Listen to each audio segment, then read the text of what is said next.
চলতি মাসের শুরুর দিকে ভারতের মহারাষ্ট্রের এক বিতর্কিত ধর্মীয় প্রচারক রামগিরি মহারাজ আমাদের ইসলাম ধর্মকে নিয়ে এবং মহানবী সাল্লাল্লাহু আলাইহি সাল্লামকে নিয়ে কটূক্তিকর মন্তব্য করেন। আর এতে সমর্থন জানান সেই রাজ্যের বিজেপির এক নেতা। শুধু তাই নয়, মসজিদে ঢুকে মুসলমান মুসল্লিদের উপর হামলা চালানোর হুমকি দেন সেই হিন্দু উগ্রবাদী নেতা। আর এতেই সেই রাজ্যের লক্ষ লক্ষ মুসলিমরা প্রতিবাদ করার জন্য রাস্তায় নেমে পড়েছে। আসলে রাসূলকে এবং ইসলাম ধর্মকে অবমাননাকারী 1400 বছর আগে আমাদের প্রিয় নবীর যুগেও ছিল, বর্তমানে রয়েছে এবং হয়তো ভবিষ্যতেও থাকতে পারে। কিন্তু তাদের আসল পরিচয় হচ্ছে তাদের জন্মের ঠিক নেই। হয়তো আমার কথা আপনাদের বিশ্বাস নাও হতে পারে, কিন্তু আপনি যদি তাদের জন্ম সম্পর্কে একটু রিসার্চ করেন, একটু খোঁজ খবর নেন, দেখবেন কিছু একটা সমস্যা আছে। খোঁজ খবর নিলে দেখবেন হয়তো তাদের মা যৌনকর্মী ছিলেন, না হয় তাদের মা একাধিক পরকীয়া করত। পরকীয়া করার সময় কিছু যান্ত্রিক ত্রুটির কারণে এদের মতো কুলাঙ্গারের জন্ম হয়েছে।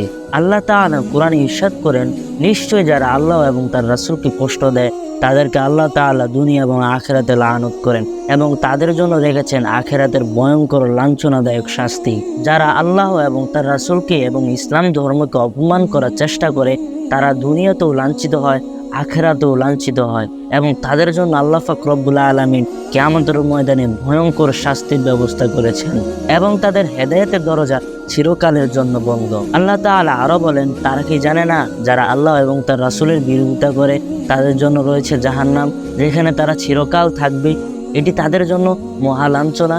প্রিয় নবী সাল্লাল্লাহু আলাইহি সাল্লামকে অবমাননাকারী শাস্তি হচ্ছে মৃত্যুদণ্ড। প্রিয় নবী সাল্লাল্লাহু আলাইহি সাল্লামের যুগে কাব বিন আশরাফ নামের এক ইহুদি লোক রাসূল সাল্লাল্লাহু আলাইহি সাল্লামকে বিভিন্নভাবে কষ্ট দিত এবং রাসূলের সমালোচনা করত।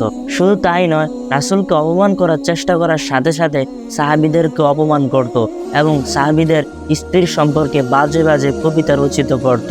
ফলে তার দুর্ব্যবহারে অতিষ্ঠ হয়ে রাসূল সাল্লাল্লাহু আলাইহি সাল্লাম তাকে হত্যা করার নির্দেশ দেন এবং পরবর্তীতে রাষ্ট্রীয়ভাবে তাকে হত্যা করা হয়। সুতরাং এর থেকে জানা যায় রাসূল সাল্লাল্লাহু আলাইহি সাল্লামকে অবমাননা করার শাস্তি মৃত্যুদণ্ড।